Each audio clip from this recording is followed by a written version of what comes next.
Hello and welcome back to FX Models and Things, and we're on part 3 where we'll be putting the frame together and putting the engine in the actual frame.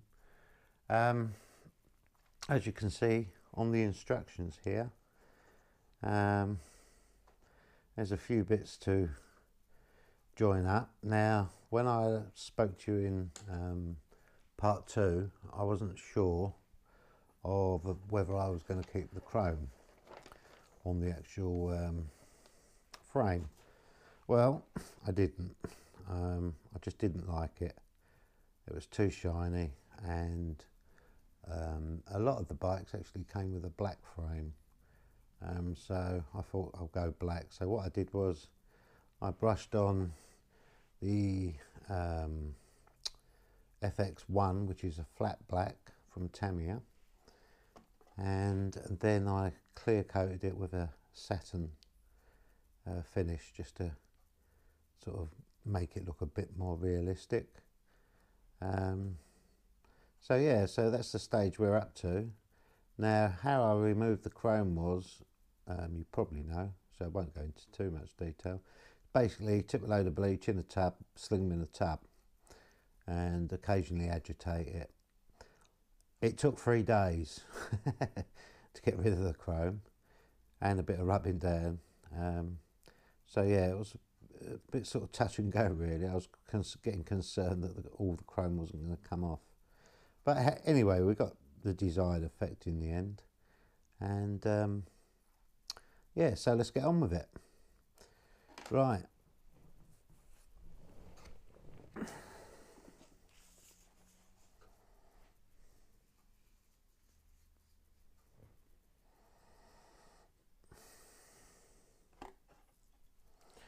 I'm going to put this in first. I think what I'm going to do is I'm going to stick it onto one side of the frame.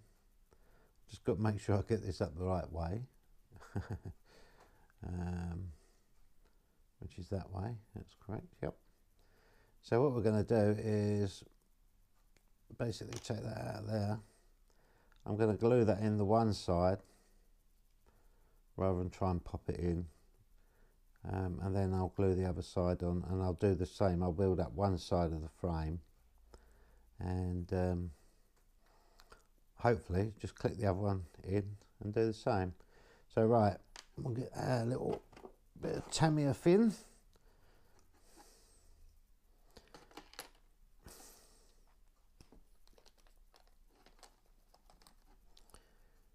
And we're just going to put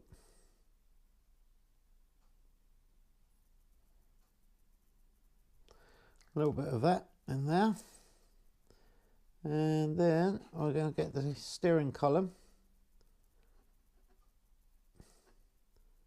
and just press that in there, make sure it's nice and down. As you can see, I've done that also in the satin just so it matches. So that's that bit. Right, the next bit we'll have is this one. No idea what this is meant to be, but hey ho. So that goes out like that.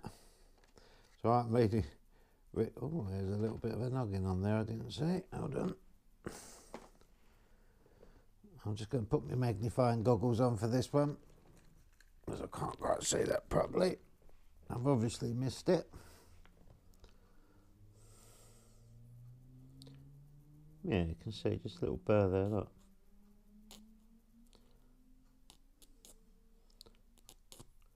It won't take long with a needle file not to get that off. I hope there was a burr anyway. Yeah, I think it was. Sometimes you find yourself filing off an actual lug you need. Right.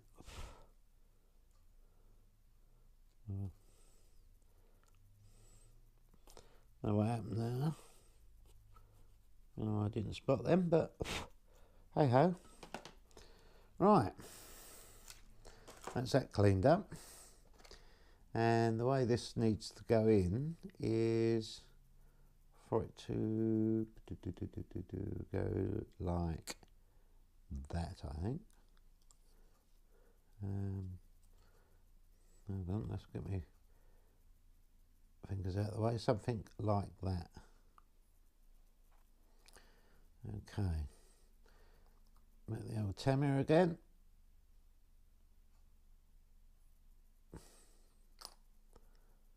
Make sure we've got it up the right way. Any trouble, quick settings, and just keep that pushed in there. Oh, he says. Keep going off camera, sorry. And I'll just let that, just hold that a little while it takes grip. That should be enough. Right, so we've got the steering column in. We've got this bit, whatever that bit is. And the only other bit we need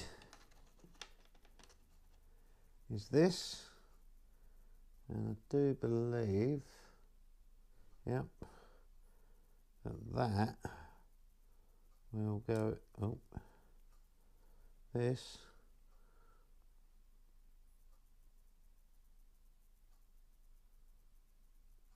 should in fact go in there. Alright,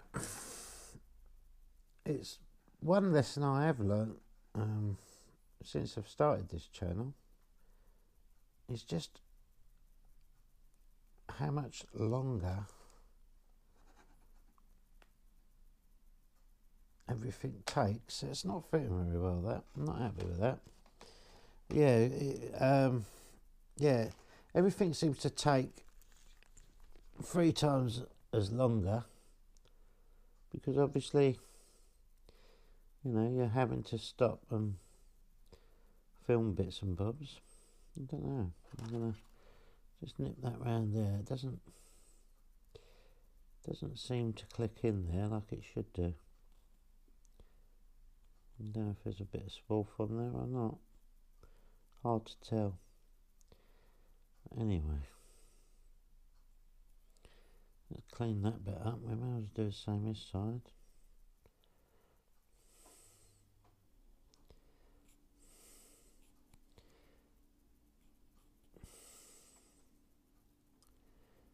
And to be honest, I mean, roughing it up is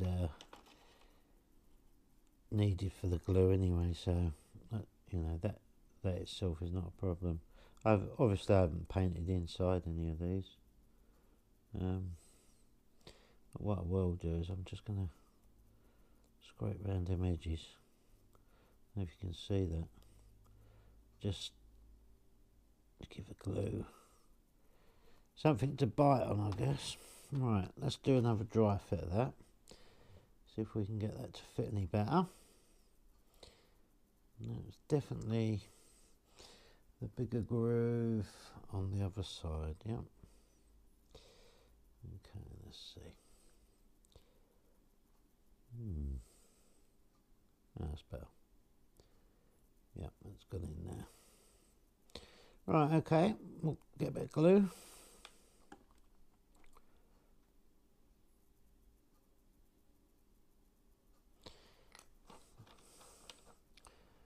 And again, just push it. Hold it while it's just going off. Right, okay. That gives us a basis for our next part of the frame, which is what I've done with it. Let's take my glasses off. So this is what we've got so far. Obviously that's the back and that's the front. So we're getting there. And we've got the other frame still on its little stick and its bit of blue tack. And I'll do a little dry fit of this just to make sure. Obviously we want this all to line up nice and square. There's a few bits to go on the outside when we're done. Yeah, this is going to be awkward as I expected it to be. Not too bad. There we go. That's how it will fit up. It's quite a chunky little frame, that. So I'll put some cement on the other connections, and we'll go from there. I'll put a little bit on there, and we'll put a little bit on there, and we'll put a dab on there, and a dab on there. Without hanging about too much, we want to connect that. We want to, oh, I'm getting, this is where it all goes Pete Tom. And I'm going to just do this off camera.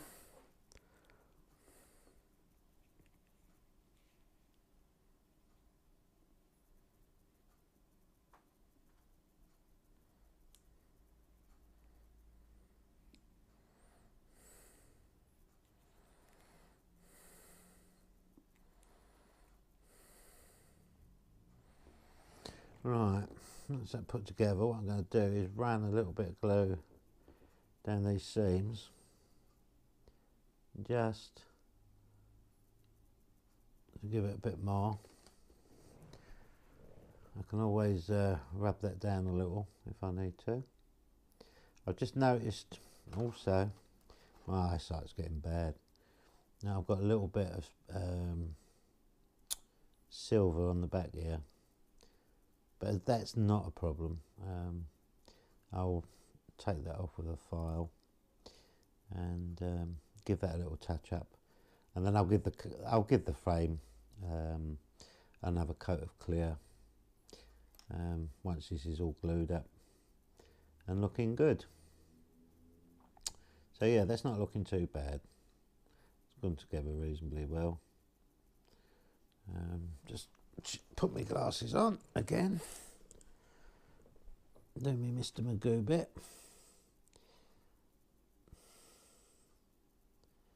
It's not going together as much as I would, so I'm going to put a bit of glue. Come on. Alright. And I'm just going to crimp it closed using my fingers.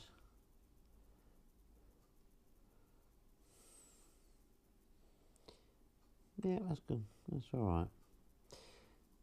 Cut the little bits and bobs on there.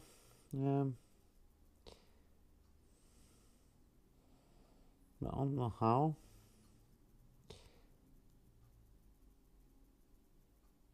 I'm going to run just a bit more on the insides of them.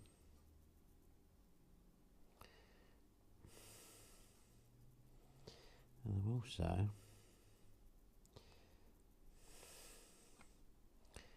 going to run a bit down that back edge and a bit down that back edge, just to give it that added bond and bit of strength, really.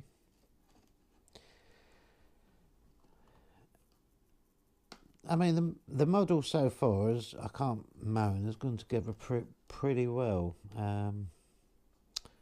I've primed, I can actually show you. I did have a few problems. I primed the main fuel tank.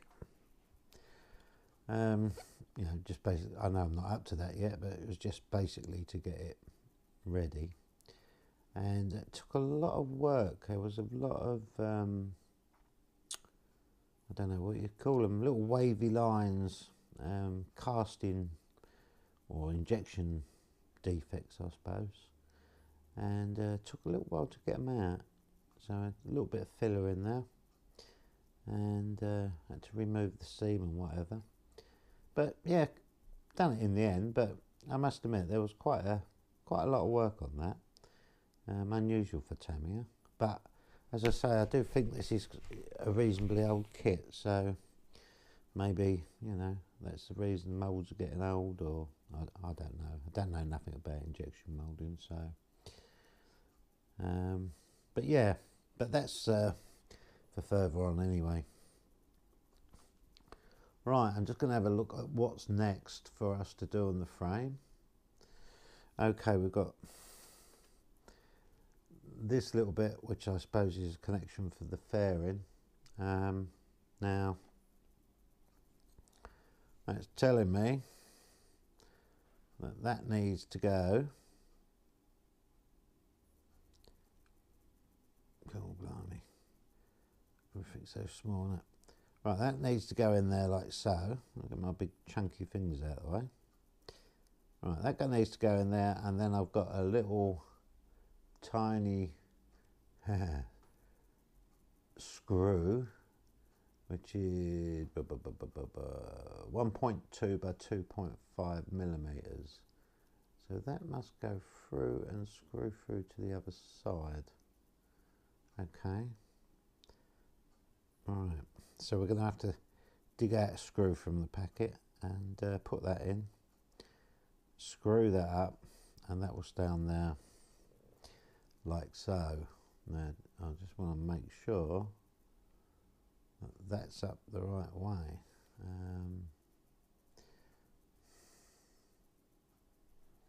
Angle's going down, that's correct, that's exactly how it goes. I don't see how it could go any other way really, but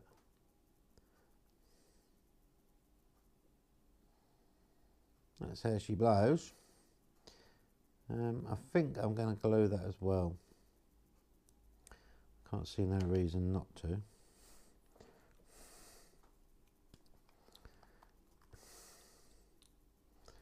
So again,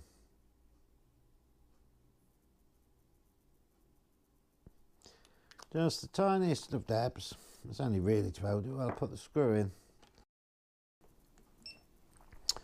Right, I've put the screw in, as you can see. I've done it off camera because of all the swearing involved. I didn't didn't want you to have to listen to that. Actually, it was quite easily. Normally I've just bought a pair of these Tamiya Craftsman tweezers, and I must say that they're really good. I did buy cheap pairs, but the problem is when you go to grip something thin, they tend to flex and fall off. So yeah, no, go for these Tamiya craft tools. I can't remember, I think they're about £4. Yeah, very useful indeed. Right, the next stage really is I'm going to do a few little areas that I've discovered that I'm not quite happy with. I might give it a little touch up of paint here and there, especially on that corner. Oh, it's just me, fingerprints. But yeah, give it a little touch up along that back edge. Is not good, not happy at all with that. Don't know what's happened there. But anyway, I'll give that a good clear up. Little paint at the back, and then I'll give that another coat of satin clear, I think. Probably touch that, paint that screw head black, so it doesn't need to be seen like that. Not that you'll be able to see it, but I'll know it's there. So yeah, so I'll do that, and I'll come back and we'll put the engine in once it's all dry.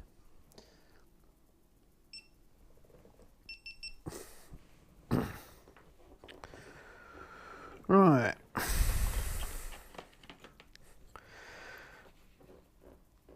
It's almost, I don't know, it's almost bits, I think it's where the chrome on here is sort of just still on the lines. Probably why I didn't see it. But we can take our time. And we can just scrape that off. It's coming up alright.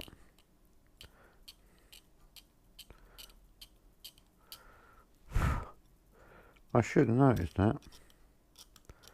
Don't know why I didn't. But then again, it's probably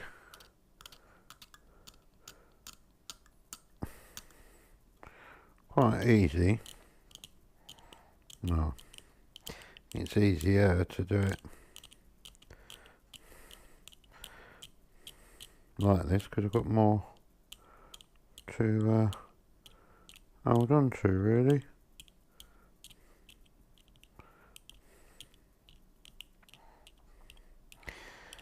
As I'm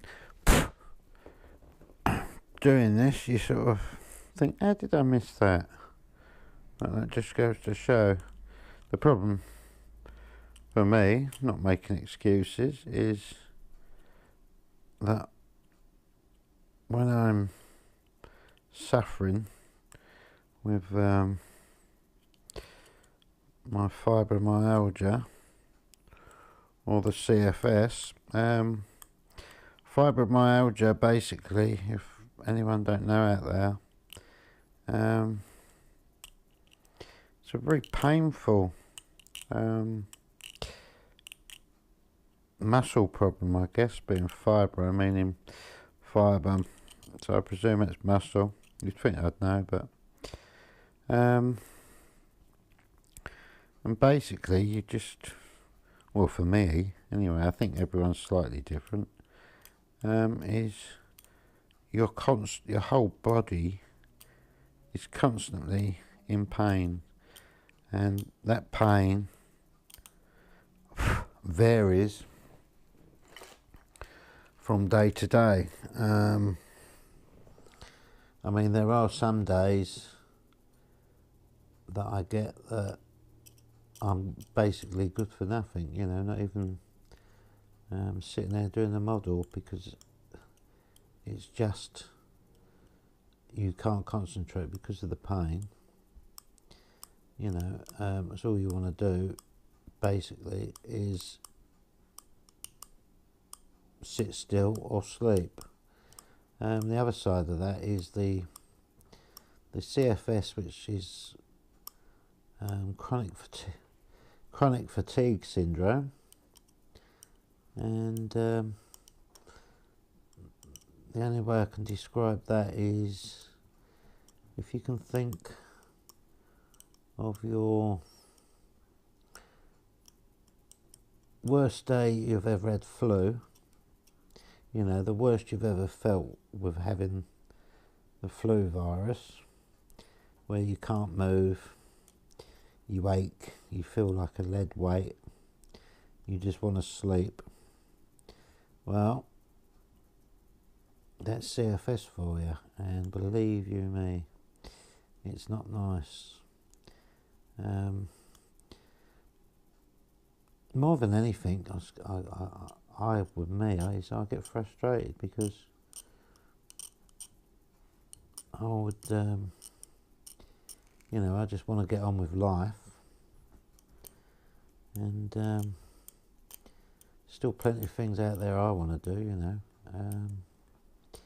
but unfortunately it seems to have knocked that all on the head, and it's just, you know, just not going to happen. But I'm not moaning too much. I'm a lot more fortunate than a lot of others. You know, there's a lot of worse things out there, but I think the problem is with it, with both of them really, is it's seen as like an invisible disease, because on the surface, you know, you look okay, but that is as far from the truth. You know, you can be, people say, oh, how are you doing, and everything else. Oh, you look good, you know, you look well and everything else, but really inside you're just full of pain, basically. You're just hurting. and there's nothing they can do with it. The trouble is, what I've found anyway, from my personal experience, is they feed you with pills that aren't necessarily, the first thing they put you on is antidepressants, and which, yeah, fine, you do get, obviously, you know, you do get down. It's the frustration of everything, and you know, any normal human being would get fed up with it, which we do. But these pills are all very, very well and good, but they don't. That's all that I found them. I was on nortriptyline, and took them for about 4 or 5. No, what was it? About 14 years I've been on them, and the only way I can describe is they make you stop caring, and that might seem a strange statement, but that you don't really, everything just seems to slip by. Nothing seems to bother you anymore. It's just like all too much, and therefore you don't give it any of your attention, and you find, well, I did, you tend to lose your identity a bit. It's quite a strange one, and I say this because recently my quack wanted to take me off an nortriptyline and put me on something stronger, but where I'd been on these so long, they had to wean me off of the nortriptyline, and I done it okay. Not no real dramas, but I certainly did have withdrawal effects. But coming off them, it was like stepping out of the dark back into the light. Suddenly, Gary was back. I sort of, these pills they just make you lose yourself, I don't know if I'm describing it very well, but your personality just seems to lay dormant inside of you, and it's, you're just not in a good place. And coming off these pills have made me realise, okay, yes, they do help, or they did help with the pain, but I decided to try and do without them, because for once at least, I stopping these pills, I've suddenly got more of my positive outlook rather than a negative outlook all the time, and I'm enjoying feeling things again, if that makes sense, and not sitting there like some sort of, I don't know, mutant, existing, but really just sort of plodding through life. And life's too short and too precious to waste. So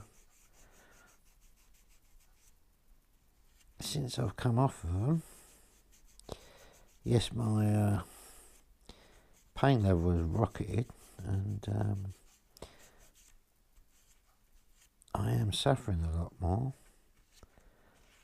But you'll be surprised the amount of pain you can get used to.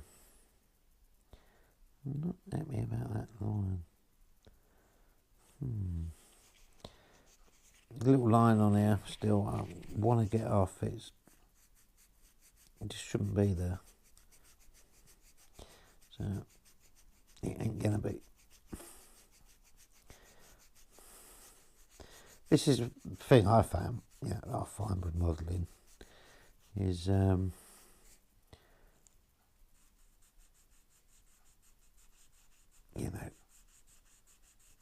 this is the fun bit for me, is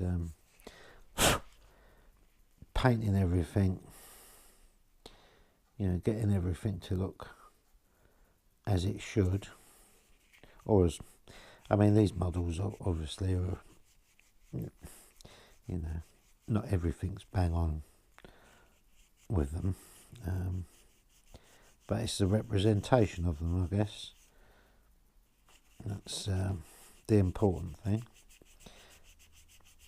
And, they're pretty good nowadays. I can remember building an Airfix. It was an Airfix Seeking helicopter. And I was about, must have been about 10. And we used to go once a year. My mum and dad would go on holiday on their own without taking the kids. And so it was down to the grandparents to look after us, basically. And I went down to my granddad's, and he decided that he knew I'd done a few model kits, so he decided that he'd get me a fairly complicated one which would last me a week and give me plenty to do. Well, 2 days later it was finished.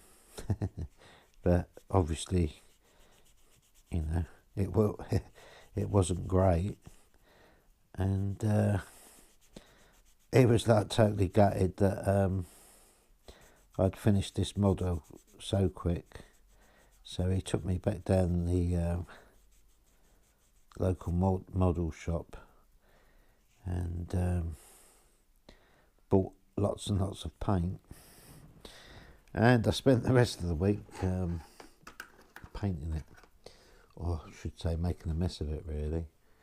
And I often wonder, I don't know if they do, if any of you out there know, if they still make the Seeking Rescue one. I'd like to make it again, just that sort of the memory of my granddad, really, but do obviously do a much better job this time. That'd be kind of nice. But I can't say, I've looked online, and I can't say that I've seen one.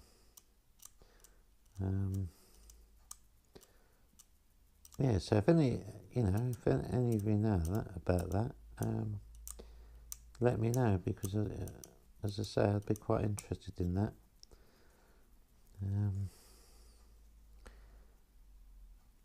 Just more for memory's sake, really. Yeah, that'd be quite nice. Well, as you can see, I've put the engine in the frame. I did give another frame a coat of black and also a satin clear. Got a couple of little screws just to do up. I'll show you these under the camera because you can see them a little bit better. We've got this tiny little one here, which is a 4mm by 2.1mm, and that just, you don't have to go tight with these, literally just snug them. You're only screwing into plastic, so you don't want to strip them. Okay, that one, and just this one, just snug that, and that's us pretty much there really. So for the next part, it suggests doing the wheels, but I'm awaiting some paint for the wheels to come. I'm going to try an experimental paint job on this one. I'm not going to keep it standard. I'm going to customise it as such. And yeah, touch wood, it should come out okay. But anyway, that's it for this week. I'm sorry I've been rambling on a little bit. Hope you enjoyed it. Don't forget, if you liked it, give us a thumbs up. So if you didn't, give us a thumbs down. And don't forget, if you want to see more, subscribe and hit that little bell. And I'll see you next time. Bye now.